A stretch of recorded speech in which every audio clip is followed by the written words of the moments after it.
ये मुझे बताइएगा, पॉलिटिकल पार्टीज की अगर हम बात कर लें तो पीटीआई का तो सब हाल सामने आपके कि लीडरशिप मोस्टली जेल वेल में है। इसको अगर आप इस वक्त प्राइम मिनिस्टर होते और मई 9 हुआ होता, जो कि बहुत ही कंडेमनेबल है, नो क्वेश्चन अबाउट इट, तो आप कैसे टैकल करते? एविडेंस आपके पास है, ठीक, फोटोग्राफिक एविडेंस है, इलेक्ट्रॉनिक एविडेंस है, फिजिकल एविडेंस है, उनको प्रोसिक्यूट करें।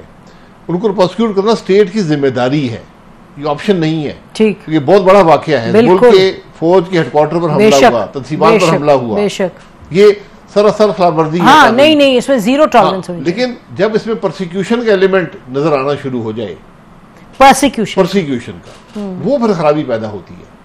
आप प्रोसिक्यूट करें एविडेंस के तहत, कानून के तहत और एविडेंस के साथ प्रोसिक्यूट करें।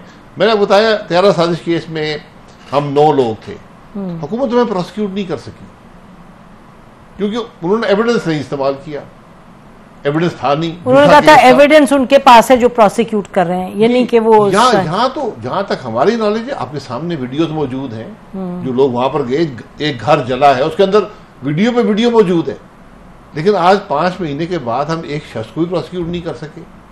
वहां लोग डंडे लेकर फिर रहे हैं, उनकी शक्लें आपके पास हैं, उनके नाम आपके पास हैं, उनको प्रोसिक्यूट क्यों नहीं किया गया? मिलिट्री कोर्ट्स नहीं, मिलिट्री कोर्ट्स तो पाकिस्तान, हाँ, आप बिल्कुल मिलिट्री कोर्ट्स, अगर आप आर्मी एक्ट पढ़ें उसके अंदर गुंजाइश मौजूद है कि अगर आप फौजी तंसीबात पर हमला करेंगे तो आपका कोर्ट मार्शल हो सकता है, ये सिविलियन का कोर्ट मार्शल हो सकता है।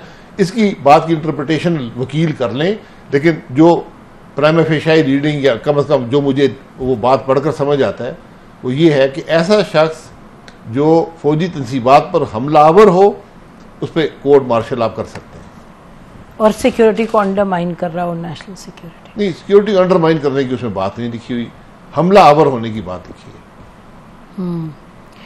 जी, मेरा ख्याल है आप दुरुस्त फरमा रहे हैं कि प्रोसिक्यूशन का नहीं एलिमेंट नजर आना चाहिए, क्योंकि आपका केस फिर अवाम की नजर में वीक हो जाता है, कमजोर हो जाता है, मॉरल हाई ग्राउंड या मॉरल अथॉरिटी आप खो जाते हैं, उससे आपको नुकसान ही होता है। और ये हमने बार बार ही होता देखा है।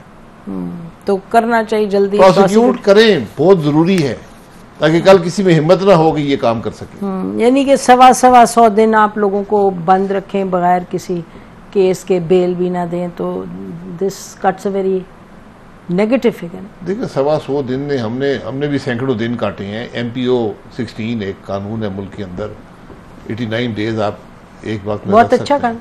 जी, अच्छा तो नहीं, काला कानून अंग्रेज ने बनाया था, हमने रखा हुआ है, हमने नैब रखी हुई है जहाँ 90 दिन का रिमांड हम देते हैं, फिजिकल रिमांड देते हैं। यहाँ 5-5, 6-6 साल से लोग जेल में पड़े हुए नैब के केसेस में, और सुप्रीम कोर्ट वही सारा मामला वापस करके चला गया। न बेल हो सकती है, रिमांड 90 दिन पे चला गया, सब वही मामला। देखते हैं आप क्या करते हैं सुप्रीम कोर्ट। तो योर लास्ट कमेंट, ये जो धरना वाला केस है उसको जो कल उसकी हियरिंग होगी, उसकी आप अहमियत क्या समझते हैं इसकी? ये जो केस मुझे पता नहीं है किस बात पे वहां पर शिकायत क्या है और कौन सा कानून तोड़ा गया है, मुझे इसका पता नहीं है। 2 धरने मुझे याद हैं, 2 धरने हुए थे, एक जब मियां नवासी वज़ीर आज़म थे, एक जब मैं वज़ीर आज़म था।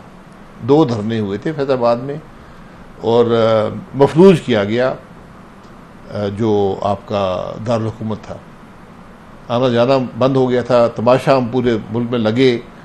और एक धरने के बाद तो हमने पैसे देकर रुखसत की, उसी को उठाया इन्होंने, जैसे काजी और दूसरे में भी एग्रीमेंट हुआ था, एक एग्रीमेंट साइन हुआ था मेरे ख्याल में। जी जी, जब मैं वज़ीर आज़म था एग्रीमेंट साइन हुआ था।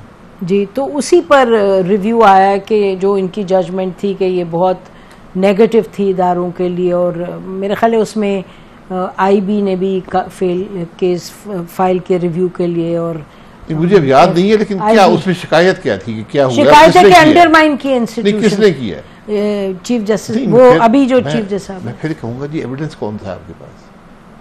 क्या कोई ट्रायल हुआ? क्या एविडेंस है? देखिए, ये अजीब बात है कि हम कमेंट्स दे देते हैं, बातें कर देते हैं, और फिर बाद में होता कुछ नहीं है।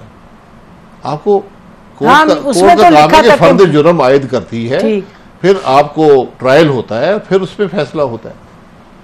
देखते हैं, इसको लोग तो बड़ी अहमियत इसको दे रहे हैं कि ये जो केस है इससे बहुत से शायद नए सवाल उठ जाएं। बहुत शुक्रिया शायद साहब हमें प्रोग्राम में ज्वाइन करने का। नाज़रीन